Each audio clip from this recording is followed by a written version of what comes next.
Katol Nagpur highway पर फिर एक गरीब की मौत हो गई। यह हादसा बैठक नामक बार के पास हुआ, जो उड़ान पुल के ठीक बगल में स्थित है। लेकिन यह सिर्फ एक दुर्घटना नहीं, एक इंसान की अधूरी कहानी है, जो लापरवाही और सिस्टम की उदासीनता की भेंट चढ़ गई। 60 वर्षीय नथुजी झन्नूजी एकटिया, पंचवटी काटोल निवासी, शायद यही सोच रहे होंगे कि बस कुछ ही मिनटों में घर पहुंच जाएंगे। लेकिन उन्हें क्या पता था कि उनकी जिंदगी का सफर यहीं खत्म होने वाला है।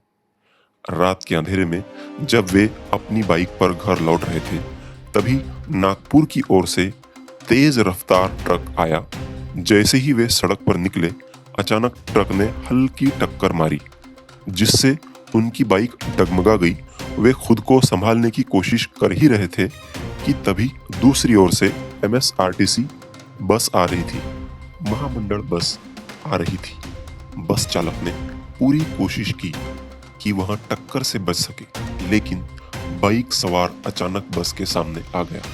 टक्कर इतनी भीषण थी कि बस के परखच्चे उड़ गए, आप देख सकते हैं, और सवार का सर फट गया, जिससे उसने मौके पर ही दम तोड़ दिया। झटके में उनकी दुनिया खत्म हो गई। उनका परिवार उनकी राह देखता रह गया।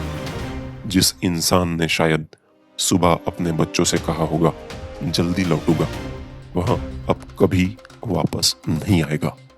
गरीबों की गलती क्या सिर्फ उनकी गरीबी है? ये हादसा उसी पुल के पास हुआ जहां पहले भी कई जानें जा चुकी है, लेकिन प्रशासन ने आज तक स्पीड ब्रेकर नहीं लगाया, न कोई स्पीड लिमिट बोर्ड। यहाँ से गुजरने वाली तेज रफ्तार गाड़ियां हर दिन मौत का सामान लेकर आती है। अगर स्पीड ब्रेकर होता तो शायद ट्रक धीरे चलता। अगर पुल पर स्पीड लिमिट का बोर्ड होता तो शायद कोई गाड़ी इतनी रफ्तार में न होती।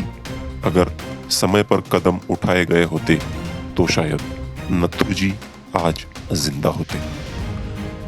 शराब के ठेके कब हटाए जाएंगे? यह हादसा बैठक नामक बार के पास हुआ। हर कोई जानता है कि शराब के ठेकों के पास हादसे ज्यादा होते हैं। सरकार इन ठेकों को आबादी से दूर क्यों नहीं करती? प्रशासन आखिर कब तक आंख मूंद कर बैठेगा? कब तक यह निर्दोष लोग अपनी जान गंवाते रहेंगे? सड़क पर बिखरा ये खून चीख चीख कर पूछ रहा है, मेरी गलती क्या थी जो मैं घर तक नहीं पहुंच सका? इस सड़क पर बिखरा खून गवाही दे रहा है, यहाँ किसी की जिंदगी दम तोड़ चुकी है, मगर जिम्मेदार अब भी जिंदा है। अब सवाल यह है, क्या अगली मौत का इंतजार किया जाएगा या प्रशासन जागेगा और अपनी जिम्मेदारी निभाएगा?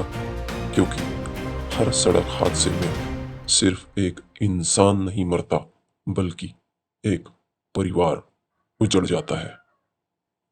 क्योंकि ये प्रशासन ही कुछ नहीं कर रहा है।